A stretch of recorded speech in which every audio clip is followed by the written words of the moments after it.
ভোর তখনও পুরোপুরি হয়নি, চারদিকে ঘন কুয়াশায় ঢাকা। হঠাৎ বিকট শব্দে ঘুম ভাঙে বাড়ির কেয়ারটেকারের। বাইরে থেকে ফটকে প্রচণ্ড আঘাত করা হচ্ছে।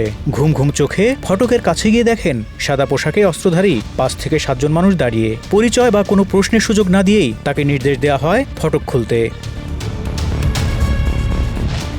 ফটক খুলতে অস্ত্রের মুখে তাকে সিঁড়ি বেয়ে ওপরে নিয়ে যাওয়া হয়। একটি ফ্ল্যাটের সামনে দাঁড় করিয়ে দিয়ে বলা হয় কলিং বেল বাজাতে। দরজা খোলার সঙ্গে সঙ্গেই সবাই ঢুকে পড়ে ভেতরে। শুরু হয় একজনকে খোঁজাখুঁজি। অল্প সময়ের মধ্যেই একটি ঘরে তাকে পাওয়া যায়। কোনো কথাবার্তা নয়, কোনো প্রশ্ন নয়। 2-3 জন মিলে ঝাঁপিয়ে পড়ে তার 2 হাত পিছমোড়া করে বাঁধা হয়। চোখ মুখ ঢেকে দেওয়া হয় কালো টুপি দিয়ে। পুরো ঘটনাটি ঘটে মুহূর্তের মধ্যে। প্রতিরোধের কোনো সুযোগই পাননি তিনি। টেনে হিস্ট্রে সিঁড়ি দিয়ে নামিয়ে বাইরে অপেক্ষমান গাড়িতে তুলে নিয়ে যাওয়া হয় তাকে।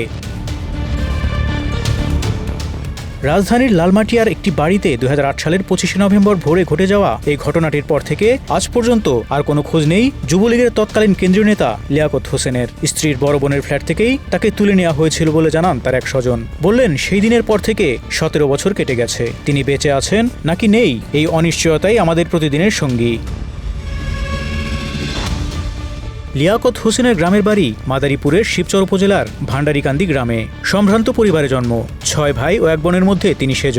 বাবা ছিলেন সরকারি চাকরিজীবী। তার এক চাচা ছিলেন প্রখ্যাত সাংবাদিক ও বঙ্গবন্ধুর ঘনিষ্ঠ সহচর। এসএসসি পাশের পর ঢাকায় এসে কলেজে ভর্তি হন লিয়াকত। এখানেই তার রাজনৈতিক জীবনের শুরু। তৎকালীন ছাত্রলীগ নেতা ও পরবর্তীকালে আলোচিত গডফাদার হেমায়েতুল্লাহ আওরঙ্গের সঙ্গে ঘনিষ্ঠতা তৈরি হয়। ঢাকা কলেজের ছাত্র না হয়েও ছাত্রাবাসের একটি কক্ষ দখল করে থাকতেন তিনি। পরিবারে 1 ভাই ছাড়া বাকিরা প্রত্যক্ষ বা পরোক্ষভাবে আওয়ামী লীগের রাজনীতির সঙ্গে যুক্ত ছিলেন।